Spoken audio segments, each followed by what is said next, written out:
c'est qui s'est encore fait attraper à la douane? Mais ni la douane, ni même qui que ce soit n'était en mesure de gâcher ma bonne humeur ce jour-là, puisque je partais à Montréal. Et tout ce qui arrivait après était encore plus incroyable. Et bonjour à tous, bienvenue sur All ID, votre chaîne de vlog préférée depuis la vidéo précédente. Aujourd'hui, nous décollons pour le Canada et cette fois-ci, j'ai prévu le coup puisque je me suis muni d'un cache-œil qui retient ma tête au coussin derrière. Ce qui fait que je peux dormir sans qu'elle ne tombe. Sauf que comme on volait en pleine journée, j'ai fait une sieste d'1 heure tout au plus. Mais qu'importe, puisqu'en arrivant, je n'étais pas fatigué du tout. C'est mon deuxième voyage à Montréal. Pour ceux qui ont suivi mes vlogs précédents, j'y étais allé en janvier 2024. Et j'ai donc décidé d'y retourner en juin pour pouvoir admirer le pays avec 30 degrés en plus. Il fait un peu frais. Il fait un peu frais.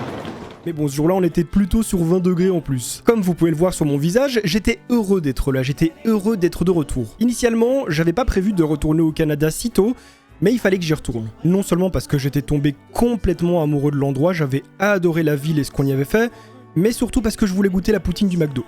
Non, c'est faux. J'avais juste besoin d'y retourner.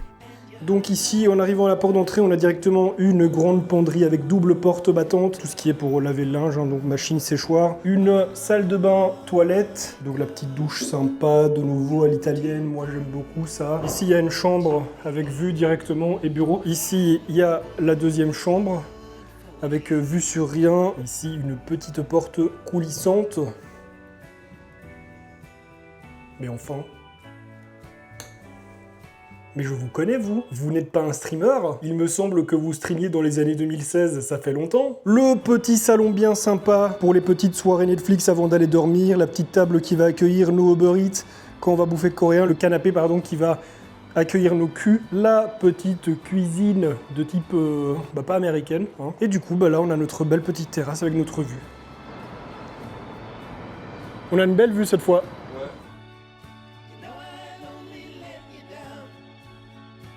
Moi, je suis pas venu ici pour boire de l'eau, ok? Vraiment le panier de con où il y a que de la merde. Ça, c'était mon truc à moi. Hop. Seul truc qui ont l'air bien, c'est les éponges. On a un centre de sport, on a une piscine, on a une terrasse et tout. On a un hot tub, mec. On a un hot tub. Préparez-vous, il y a des lives qui arrivent. Vous voyez, parfois, vous partagez vos expériences à vos amis en leur disant hey, regarde, je suis au Canada, j'ai acheté ça et tout, j'ai acheté ça. Et du coup, je montre à ma pote Miel ceci, ce que je viens de goûter juste avant, là, le soda un peu crémeux, je sais pas quoi, qui sent bon.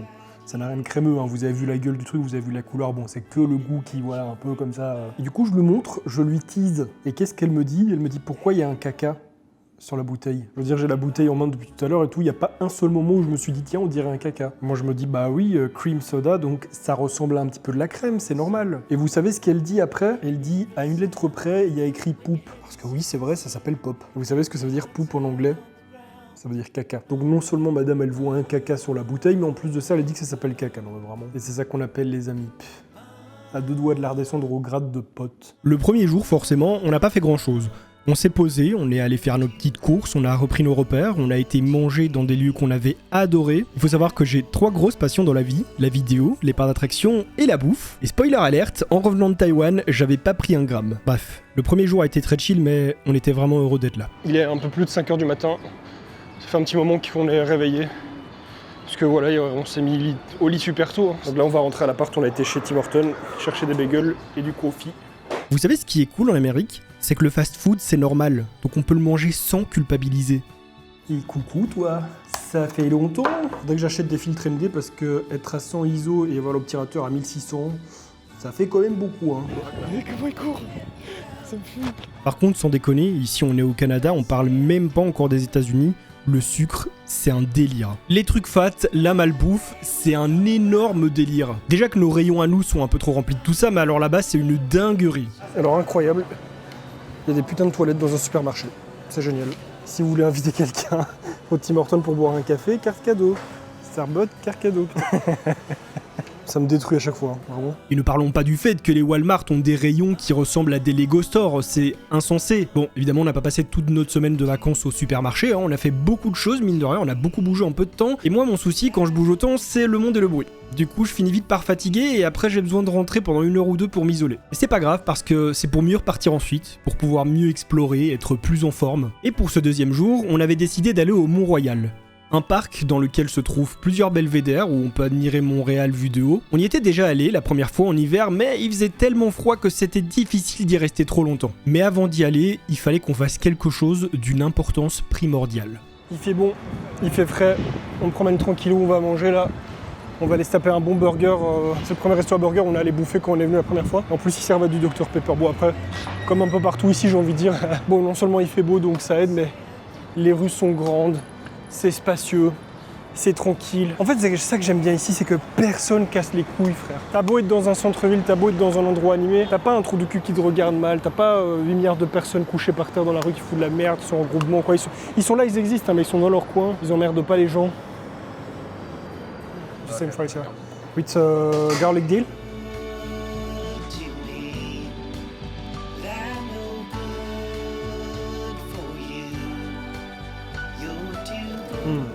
Tellement bon. On avait gardé un bon souvenir, vraiment. Je sais pas si vous connaissez l'effet caméra, mais du coup, vu que j'ai une caméra, le chef il est arrivé. Il a demandé si c'était bon, il a dit ouais. Et il a dit vous allez voir, après je vous ramène des glaces. Ok, merci la cam. Bon, en vérité, je pense pas que ce soit la caméra, mais juste que le patron connaît la règle du marketing, quand c'est gratuit, c'est que tu es le produit. Ça veut dire qu'en offrant des trucs à ses clients, bah il espère qu'ils reviendront. C'est malin en vrai, hein. Ce jour-là, il y avait une remise de diplôme non loin de là, donc on a croisé plein d'étudiants en tenue de diplômés. C'est marrant tout de même cette différence de culture, c'est quelque chose chez nous qui n'existe pas, ou du moins pas sous cette forme. Personnellement, j'ai jamais vu ça ailleurs que dans des films. Ou alors c'est peut-être parce que j'ai pas fait la fac. J'ai aucune idée de ce que c'est ni pourquoi c'est là. Mais comme je suis un touriste, bah dès qu'il y a une pancarte, voilà. Ah bah super. Encore les touristes. Super. Waouh, le beau dogo. Je vais aller faire Can I pet the dog? Ah ça monte. Putain en caméra on dirait pas. Mais ça monte un petit peu. Bonne question. Bah, je pense que ça va être à gauche. Hein. Je vois mal un belvédère à descendre. On a bien marché. Surtout on a été vite pour rien. Comme si on n'avait pas la journée. Vous voyez les gars, c'est ça Kaizen. Faut jamais lâcher, faut toujours y croire. J'ai tout donné pour monter ici. J'ai tout donné, je me suis préparé pendant... J'ai bien chié ce matin pour être bien léger, pour pouvoir monter ici. C'est marrant parce que d'ici, on doit se dire ouais c'est super haut, c'est trop flippant de tomber et tout. Moi ce qui me fait le plus peur c'est pas ça, hein. C'est pas le vide là-bas, c'est ça là. Regardez, vous tombez rien du tout, mais vous prenez toutes les orties. Quel beau le ciel putain.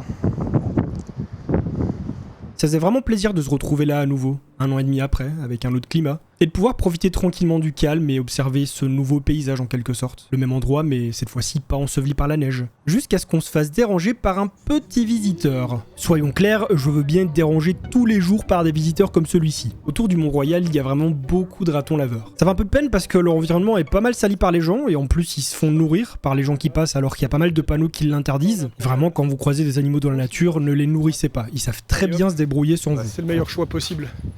Faut toujours aller à droite. Et là, c'est le pire chemin. Il y a des crânes et tout, il y a des picots, il y a du feu, tu sais. On choisit l'ours, alors on le cherche. Et si on le trouve, bah on court. Mais bon, 50 km/h, on va pas les atteindre très facilement.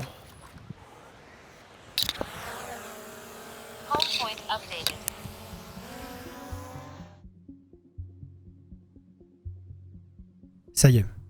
Après quelques minutes de marche, on arrivait enfin à l'objectif de notre visite ici. Le belvédère de Kondiaronk. Cet endroit, on y était déjà venu lors de notre première visite au Canada. Et ce jour-là, j'étais vraiment super content de m'y retrouver à nouveau. Parce que j'avais développé une sorte d'affect pour quelque chose dans ce lieu. Un endroit où je m'étais fait une promesse. C'est différent du coup, comme c'est cool, c'est chouette.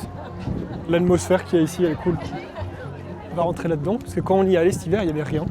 C'était fermé, il faisait froid. Et re-rentrer dans cet endroit m'a rappelé à quel point mon premier voyage à Montréal m'avait permis de reprendre mon souffle et d'avancer à nouveau. Pour vous donner un peu de contexte, parce que j'en ai jamais vraiment parlé, de 2022 à mi-2024, j'ai traversé une dépression.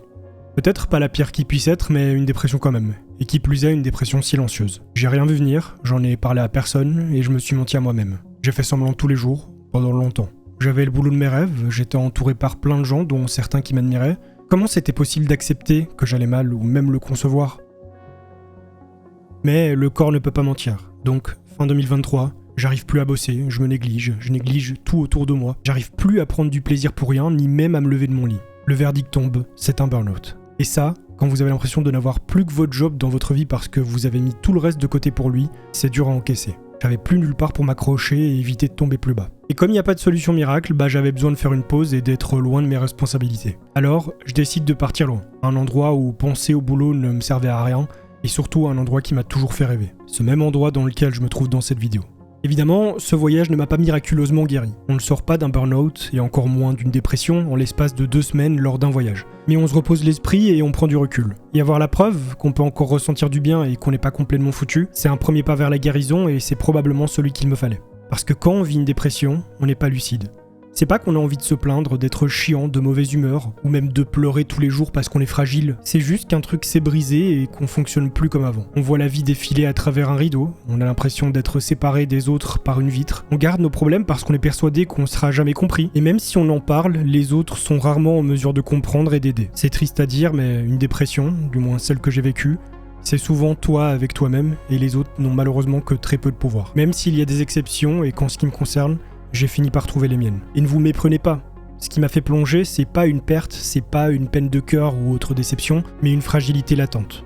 Une épée de Damoclès qui s'est forgée au-dessus de ma tête, à force de subir et d'encaisser des choses dans la vie et de rester silencieux. Et ce qui a fait tomber cette épée sur ma tête, c'est une crise existentielle. Une remise en question tellement profonde que je m'y suis perdu. Et que j'ai arrêté de penser au futur. Arrêtez de me regarder dans une glace pour éviter de me morfondre devant la gueule que j'allais devoir porter jusqu'à la fin de mes jours. Et si vous saviez comme c'est dur de s'en sortir, quand le motif de votre dépression et votre pire ennemi c'est vous-même, quand vous avez l'impression d'avoir menti à tout le monde, qu'en réalité vous n'êtes pas Discover ID, le mec cool et souriant qui fait des blagues en vidéo, mais seulement Nico, un simple gars enfermé sur lui-même qui a jamais su communiquer. Et qui s'est toujours senti à part des autres, à côté de la plaque et bizarre. Comment faire quand on s'est caché pendant des années derrière une image et qu'un jour on s'est réveillé en se disant « Bah non, c'est pas moi en fait, c'est juste une illusion, un personnage créé pour plaire ». Et si ces mots vous paraissent trop durs, trop sévères envers moi-même, vous avez maintenant un aperçu de ma dépression. De toutes les saloperies qui ont tourné dans ma tête en boucle pendant 3 ans. Jusqu'à ce que je finisse par me réveiller et qu'une petite étoile qui brille au-dessus de ma tête vienne m'aider à réapprendre comment me servir de mes jambes et me fasse comprendre que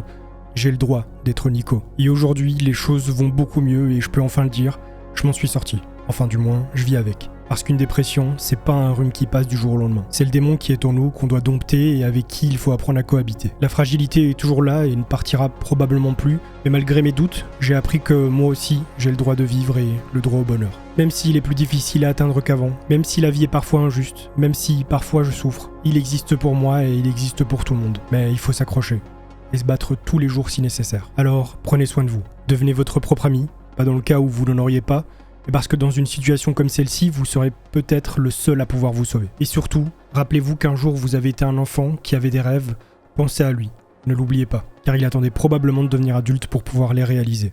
Donc maintenant, rendez cet enfant heureux car votre bonheur dépend peut-être de lui. Mais comme je l'ai dit, aujourd'hui la mauvaise passe est derrière, donc je fais de mon mieux, je continue, j'avance. Il y a des jours avec et il y a des jours sans, mais l'important c'est d'avancer. Bon, pour manger ce soir, on va manger à la maison parce que on a acheté des pâtes le jour où on est arrivé, on avait fait ça l'an dernier, une espèce de mac and cheese instantané. On mange déjà pour pas les laisser, pour être sûr de les manger parce que les prochains jours on va être occupé, on va sûrement être dehors, donc on va probablement manger dehors. Et au-delà de ça, on a bien bouffé ces derniers jours, on a beaucoup enchaîné. Ce matin on a mangé des bons gros bagels bien sales aussi. Ensuite on a été manger mexicain ce midi. Bon, on a le ventre un petit peu... Voilà, j'irai pas jusqu'à dire qu'il est en giga PLS, mais on sent que ce soir on doit pas trop exagérer, sinon on va le regretter. Donc on va manger ça, c'est pas de la bonne bouffe, ça reste de la malbouffe. C'est du hyper transformé, c'est du fait à l'arrache. Mais en tout cas, ce sera moins fat qu'avec de la viande, qu'avec du pain, qu'avec ci, qu'avec ça. Voilà, ça va être plus facile à manger et à digérer. Par contre, attendez, il y a un insecte qui vient de monter là-haut. Attendez, je vais essayer de le voir. Cassez-vous d'ici, vous n'êtes pas chez vous. Rentrez chez vous, madame, on veut pas de vous ici. Le Canada aux Canadiens. Je dirais même plus le Québec aux Québécois. Car oui, madame, c'est la 2e fois que je viens. J'adore la poutine, je bois de la boisson typique d'ici.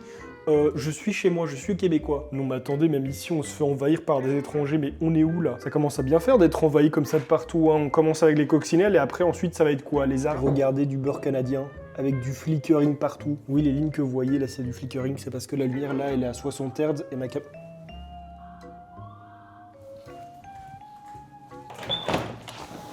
On va fermer la gueule un peu là? Ça va pas ou quoi?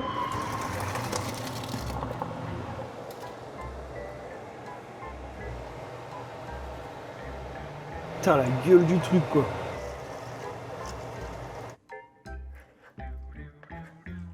On a été un petit peu feignant, on n'a pas fait de dégustation, mais en fait, bah, ça goûtait le mac and cheese industriel. Voilà.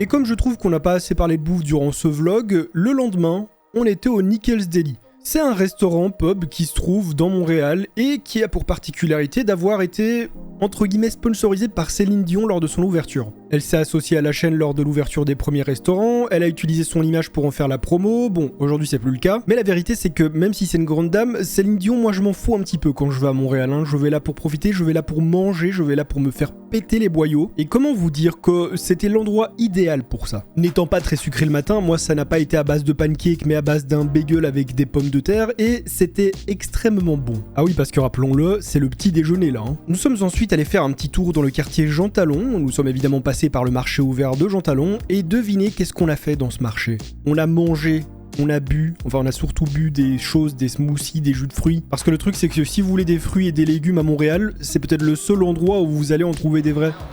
Quelle bonne soupe au vermicelle. Alors, l'explosion, ça explose? Il m'explose rien, mais il est très bon. Par contre, ça va pas. Je suis en Amérique, je consomme beaucoup trop de fruits là. Il y a un problème.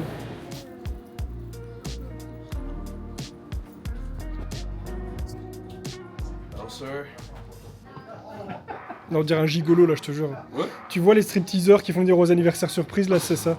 Pour les petits de riches. Sachez-le, je suis quelqu'un de très cash. Si j'ai un avis à donner, je le donne. Donc si vous faites un truc bizarre, restez loin de moi, histoire que j'évite de briser vos rêves. Par contre, si un jour vous passez dans la rue Saint-Hubert à Montréal, n'hésitez pas à piquer une petite tête dans ce magasin. Il se nomme Boulet, c'est un magasin de bottes. Et en fait, même si vous comptez rien acheter, c'est trop marrant. Parce que le propriétaire, il est beaucoup trop investi. Le mec, il adore son métier, il propose à tout le monde de tester les chaussures, il adore que les gens prennent des photos, des vidéos, vraiment ça le rend fou. Il est émerveillé par ça. C'est plus de la citronnade que de la limonade. Ouais. C'est très bon. On ressent toutes tes émotions à chaque fois. Mais moi je suis pas aussi, je sors pas autant, tu vois, même si je suis content. C'est pas trop expressif là-dessus quoi. Tu souris pas sur les Ah, mais ça c'est parce que c'est chiant, tu vois. Genre rigoler et tout, qu'on me prenne ou quoi, que je souris, comme ça m'arrive souvent. Mais sourire pour une photo, j'aime pas. Ouais, ça le rendra pas assez large. Ça le rendra pas assez large, non plus.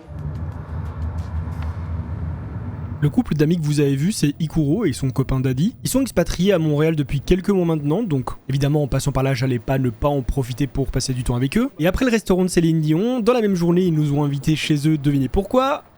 Pour manger. Mais cette fois-ci, pas des spécialités de Montréal puisqu'on a mangé alsacien.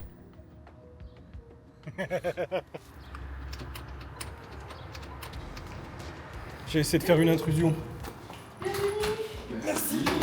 Ah, mais une bière à la tomate, faut vraiment être fou pour faire un truc comme ça. Mais mec, et j'aurais dû le voir, il y avait une tomate mise dessus gros. Le mec il a rien compris, tu sais. Attends, viens. Et ça. Il boit une butte. Je crois que c'est Bud avec 1000 U. Ouais, tu veux ça. Et puis je le bazarde sur autre chose. Vas-y, c'est quoi? C'est des flèches naka. Des flageolets? C'est des escargots de viande. Ah, Fleisch, c'est viande, et les schnacker, c'est escargot. schneck. Au secours! Attends, tout en haut de l'escalier, je peux monter ou c'est déconseillé d'aller fouiner Jamais aller voir. Ouais, moi je vais pas aller. Non, c'est les voisins. Quelle la clim, monsieur. C'est là, les Oh, c'est de la frappe. Voilà. Compliment. Merci. Et donc il y a du tofu dedans. Ah. Ah non. Et comme c'était super dégueulasse, en repartant, on est allé chez McDo. Non, c'est pas vrai du tout. C'était très bon. Le lendemain, on les retrouvait à nouveau pour aller faire une petite excursion dans une autre partie du Québec. On utilise un truc qui s'appelle Léo, c'est pour louer des voitures en mode communautaire, genre un peu comme... ouais, il y a plein de trucs comme ça en France ou en Belgique. Et on devait aller chercher la voiture à un endroit. On arrive à cet endroit, elle est pas là. Alors qu'on a tracé comme des cons. Donc là, on va à une autre voiture qui est à 20 minutes à pied, mais du coup, on a déjà perdu 20 minutes, et puis là, on repère 20 minutes de nouveau. Ça crée un peu du cul, Léo. Hein. Pas ouf. Bon, ça y est, on est enfin dans une voiture. On en a quand même cherché deux avant de trouver celle-ci, hein, et on savait absolument pas où elles étaient. Mais on soupçonne qu'elles aient été foutues dans des parkings ou quoi, dans des garages souterrains, parce qu'on les trouvait pas. Enfin, la première, elle était près d'une entrée de parking, mais on pouvait pas rentrer, on savait pas trop comment. Et la deuxième, bah en fait, on a vu l'entrée du parking, on a voulu rentrer, mais il y avait un garde sur la bande. Ouais, t'es encore sur un truc pour te stationner là. Voilà, on a trouvé la voiture au final, après 1 heure de marche.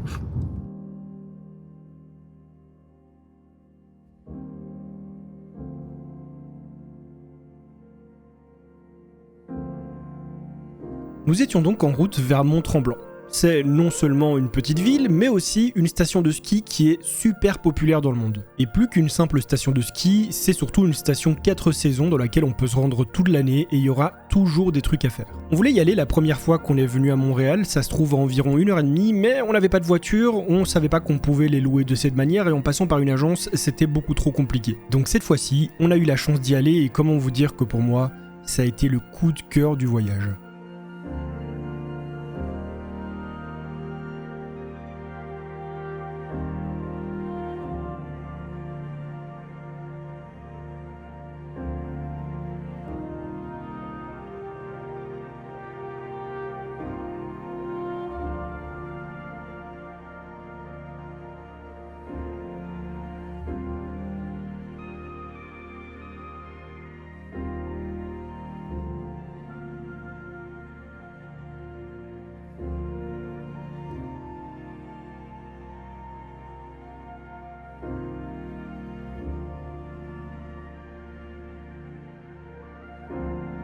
Alors, malgré que vous voyez des maisons, des bâtisses et tout, Mont-Tremblant, c'est pas un village dans lequel vous pouvez habiter. Vous pouvez y résider comme un camp de vacances, comme une station de ski, mais à ma connaissance, il n'y a pas d'habitants. C'est juste une zone touristique dans laquelle vous allez trouver des boutiques, des activités et des restos dans lesquels vous pouvez très bien manger. Et je peux vous dire que je me suis régalé. Par rapport à tout ce qu'on avait mangé les jours avant, c'était quand même gras, mais c'était beaucoup plus frais. On a ensuite visité le village touristique, c'était super mignon, il y a plein de choses qui étaient fermées parce qu'ils se préparaient pour un festival. Et j'ai enfin pu goûter une queue de castor, c'était gras et sucré, mais c'était très bon. Bon, par contre, étant donné que les magasins de souvenirs étaient fermés, j'ai pas pu choper de porte-clés pour mon sac, et ça, je l'ai dans l'os. Mais c'est pas grave puisqu'on a quand même pu monter dans le télécabine, et ça, c'était vraiment cool. Miguel a un petit peu moins apprécié que moi, je vous laisse deviner pourquoi, mais bon, il en a quand même profité pour faire quelques photos. Et une fois arrivé, on était au sommet des stations de ski de Mont-Tremblant, soit à un peu plus de 900 mètres d'altitude. Et voilà les gars, au sommet du Machu Picchu. Le mont Choupa Choups. Le mont semblant. J'avais dit que j'avais mon ticket. Les gars, j'y suis arrivé. Vous voyez, dans la vie, il faut y croire. Il faut pas abandonner. Regardez tout ça, là, je l'ai monté avec mes pieds coupés. Et là, je fais une blague, je glisse et je roule en arrière. Croisé en forêt du Brésil. Croisez en vous. C'est vachement beau. Alors, je sais pas si c'est l'altitude, mais on se fait agresser par des espèces de petits moucherons, là, des petites mouches, moustiques, je sais pas ce que c'est, mais... Et ça pique ces conneries, hein. Enfin, ça laisse pas de traces. Non, ça laisse pas de traces, ça laisse pas de boutons, quoi que ce soit, mais ça picote sur le moment. Bah, un chemin tout droit, ce serait beaucoup trop pentu pour monter. Il devrait être beaucoup trop raide. Ah là, il y a des escaliers à monter, par contre.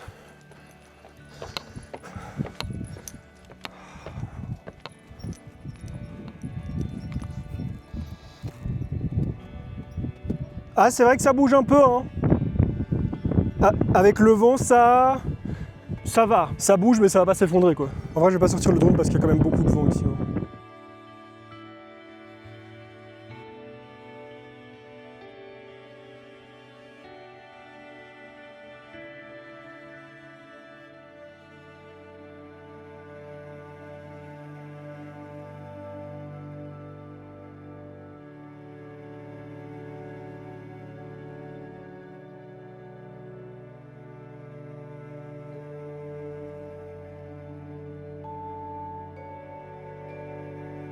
C'est pas une photo, hein. Oui, je sais.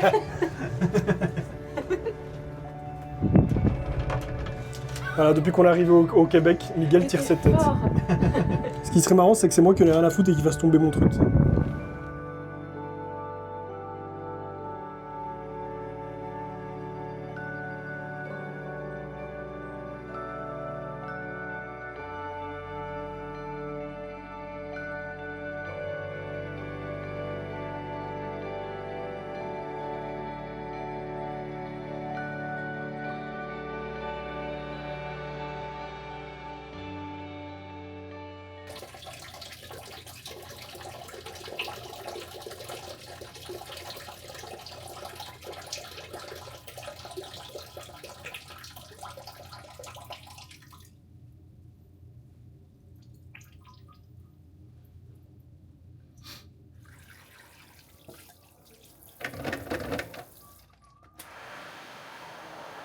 Chewing-gum à la menthe, parfum, capote.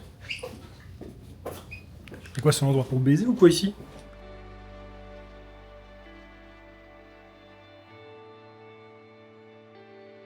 Au revoir mon tremblant, c'était cool. Bon, tes petits moustiques de merde là qui nous piquaient et qui nous piquent encore, c'est moins cool. Moi ça va, ils m'ont pas fait saigner, mais ils viennent et ils mordent et ils piquent contre. C'est pas trop ce qu'ils font. C'est vraiment une station, genre c'est pas un village où il y a des maisons, des habitations. C'est juste une station pour voyager, pour bouffer, pour monter en haut de la montagne et tout.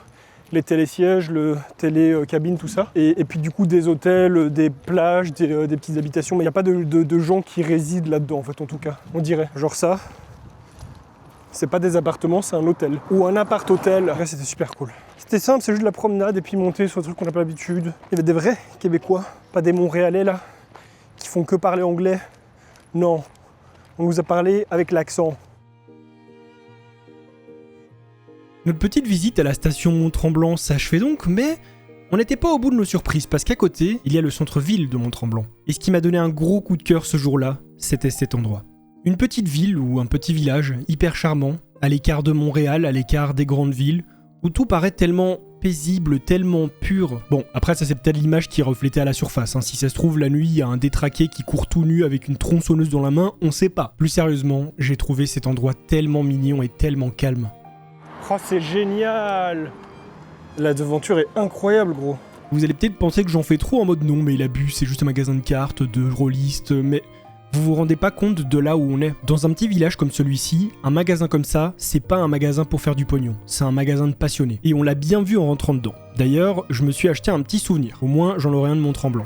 J'ai pas fière allure là avec mon truc de Sailor Moon? T'es jaloux FDP. Lui il a acheté des monsters, c'est un drogué. Il y a un monde où je me trompe complètement, où je me fais une image totalement faussée de cet endroit et que bon bah c'est un nid à problème et que les choses ne vont pas. Même si au vu de l'atmosphère qui y régnait et des gens trop sympas qu'on a croisés, j'en doute fortement. Mais je préfère garder cette dernière image que j'en ai eue et me dire que voilà, si un jour je retourne au Québec, je passerai d'office par là. Et je me dis même que si un jour je voulais vivre au Québec, ce serait dans un endroit comme celui-ci. Parce qu'à la base, moi, je suis un gars de la campagne, ok ? J'ai vécu au centre-ville, j'adore les endroits animés, j'adore les parcs d'attractions, mais malheureusement, mon mental suit pas. Après, il me faut beaucoup trop de repos, donc vivre dans un endroit trop animé, c'est juste pas possible. Donc ouais, je garde un souvenir fort de Mont-Tremblant, un souvenir inoubliable de sa station de ski, de ses belles petites maisons, de ses petites écoles, les gens super sympas, et du petit dogo beaucoup trop mignon que j'avais envie de caresser parce qu'il venait vers moi, mais que j'osais pas demander à son proprio. Et sinon, est-ce que je vous ai déjà parlé de ma troisième passion ? Vous savez, la bouffe. Pour clôturer cette journée, on a terminé dans un de mes restos préférés à Montréal, le Gyukaku. Un restaurant japonais dans lequel tu commandes ce que tu veux à la carte et puis tu le cuis au centre de ta table. Et ça coûte cher, ça coûte une petite fortune, mais qu'est-ce que c'est bon, qu'est-ce qu'on se régale là-bas. Vous voyez, ça pour moi, ça a été une journée parfaite. On a commencé de grand matin, on a été avec des amis toute la journée, on s'est bien amusé, on a kiffé, et la journée s'est terminée tard après avoir bien mangé. Pas d'interruption déprimante et ça c'est cool. On a même vu la Batmobile. Incroyable non ? En plein Montréal. Qu'est-ce que tu fous là, Batman ? Des vacances comme celle-ci, j'ai toujours un petit regret à la fin. C'est celui de me dire que je me suis pas assez reposé. J'ai beaucoup couru partout, j'ai visité, j'ai adoré, mais voilà. J'ai pas reposé mon mental, j'ai pas reposé mon corps. Mais au final, ça fait du bien, ça fait des expériences et ça fait beaucoup de souvenirs. Ah oui, j'avais acheté des boosters Digimon à la boutique de Mont-Tremblant. Du coup, je les ai unboxés avant de dormir. Vous l'avez dit, la journée parfaite. Et ce que j'ai dit ce jour-là me prouve que c'est pas juste un souvenir embelli. C'est quand même beau la vie. Pas tous les jours, pas toutes les semaines, ni tous les mois. Mais il faut travailler dur et s'accrocher pour avoir des jours comme ceux-ci. Et sur cette chaîne, quand je prends la caméra, c'est pas pour parler pour rien dire ou pour faire le clown. C'est juste pour transmettre ce que je ressens. C'était quelle porte encore ? C'était celle-là, je crois. Pour notre dernier jour à Montréal, on n'a pas vraiment fait grand-chose. Je suis allé m'équiper pour le reste du voyage. On a promené, on est allé manger avec nos amis. Enfin, c'est pas vraiment ce que j'appelle ne rien faire, mais c'est vrai que comparé au reste, c'est pas super sensationnel. Mais bon, c'est pas non plus le but de toujours courir partout et de toujours faire des trucs de dingue.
croyez que si je mets mon sgeg... Incroyable. Je suis une personne déconstruite. Regarde, ça me dit que je m'éveille sous la forme d'un téléviseur 4K. RGB. Que t'es RGB. Ah putain, non. Ah si, il y a bien eu un événement particulier et sensationnel durant la journée. Je suis allé dans un Apple Store et pour la première fois j'y ai acheté quelque chose. Des AirPods, alors que j'en avais déjà. Enfin moi j'avais les 2, là c'est les 4. Mais bon, sensationnel ou pas, après quelques heures le résultat est toujours le même. Je suis épuisé de tant de monde, tant de bruit. Donc bah je rentre et je fais rien d'intéressant. Comme par exemple regarder cette personne en train de faire des trucs, tout en faisant moi-même des trucs pas très intéressants, ni sensationnels, mais voilà, qui m'occupent un petit peu la tête et qui me reposent. Et puis surtout qui vont être utiles pour le reste du voyage. J'ai dû acheter quelques SSD sur place parce que j'ai beaucoup filmé. Ah, on dirait pas, mais ce vlog, il y avait plus de 8h30 de rush, hein. Le tri a été long. J'ai eu peur, j'ai cru qu'elle allait durer 3 heures cette vidéo. Mais du coup non, elle touche bientôt à sa fin. J'ai juste encore quelques petites choses à vous dire et à vous montrer.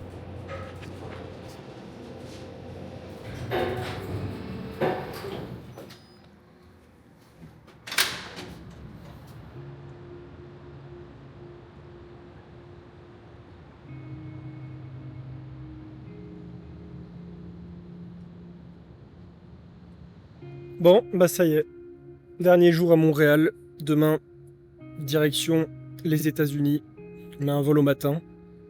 C'était vraiment cool. C'était génial. La semaine est passée vite, mais moins vite que la dernière fois. Et je suis content, parce que si c'était passé trop vite, bah ça voudrait dire que je partirais avec un petit sentiment de pas assez, un petit sentiment de dégoût, de tristesse. Et là, pas du tout. J'ai bien profité. Je trouve qu'on a fait ce qu'il fallait. Bon, on n'a pas tout fait, évidemment. Il y a encore plein de choses qu'on aurait pu faire ici, évidemment. Hein. C'est pendant une semaine qu'on fait le tour de Montréal, mais voilà. C'est vraiment un chouette endroit.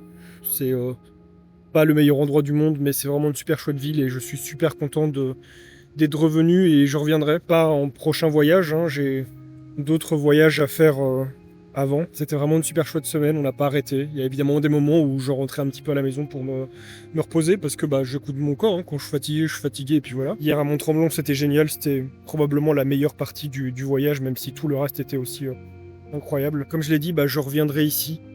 Mais pas directement, j'ai d'autres voyages à faire. Hein. J'ai envie d'aller un peu plus en Asie, j'ai envie d'aller au Japon, j'ai envie d'aller en Corée, j'ai envie d'aller en Chine maintenant. J'ai envie de faire plein de pays en Europe. Vraiment, il y en a vraiment beaucoup, je vais pas commencer à tout déballer. Je vais pas vous spoiler tous les prochains voyages non plus, hein, mais voilà, j'ai plein de pays que j'ai envie de faire. La dernière fois que j'étais venu ici, j'étais pas au top de ma forme, j'étais pas au mieux dans ma vie. J'avais décidé que j'allais reprendre les choses en main et c'est ce que j'ai fait. Je suis venu à un moment où j'étais vraiment pas super heureux et pas super lucide, pas super conscient de tout ce qui se passait dans ma vie et de tout. Enfin voilà. Fallait que je me soigne et je l'ai fait. Pas avec des médicaments, pas avec un traitement particulier, pas avec des séances de psy, même si ça aurait pu m'aider davantage. Hein. J'ai consulté des psys, mais j'ai senti que c'est pas ce dont j'avais besoin. J'avais besoin de péter tout ce que j'avais fait, j'avais besoin de déconstruire tout, j'avais besoin de...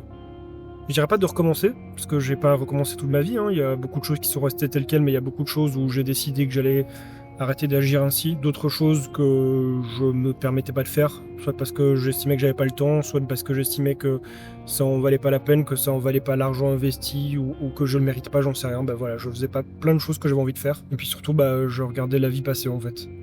J'étais comme dans une bulle, un dôme, une vitre, je regardais les autres faire et puis moi je restais là, je bougeais pas. Et quand j'avais l'impression de vivre des choses ou de rencontrer des gens ou de passer du bon temps avec mes amis, c'était pareil, il y avait toujours cette vitre qui fait que j'étais là sur le moment sans être là et puis juste derrière j'oubliais tout, je passais à autre chose et je profitais pas en fait. J'ai fait le maximum que j'ai pu pour passer à autre chose, pour me soigner, pour guérir, j'ai pas été seul. C'est évidemment quelque chose qui a été très important parce que je pense que si j'avais été seul encore, comme je l'étais, Et pour le reste, je vais continuer à vous parler ici. C'est bien de se livrer, mais il y a quand même des choses qu'il faut garder pour soi.